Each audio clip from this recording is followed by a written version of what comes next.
President Trump says his executive order, which ends the practice of separating families at the border, shows compassion while still pursuing his zero-tolerance policy for migrants entering the country illegally. I didn't like the sight or the feeling of families being separated.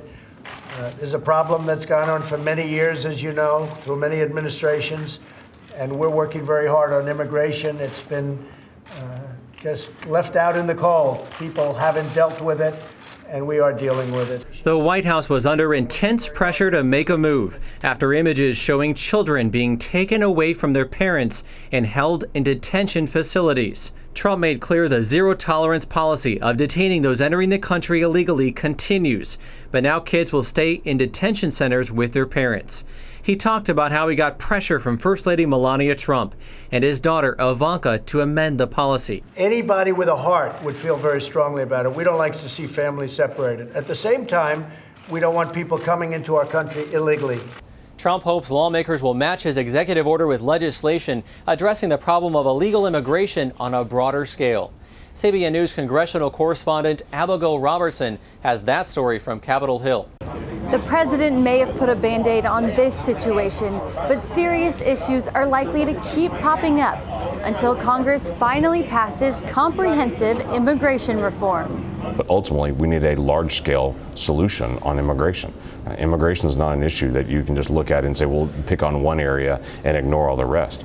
A group of Republican senators introduced a quick legislative fix aimed at keeping families together at the border, but it does not address other immigration issues, like protecting the so-called dreamers.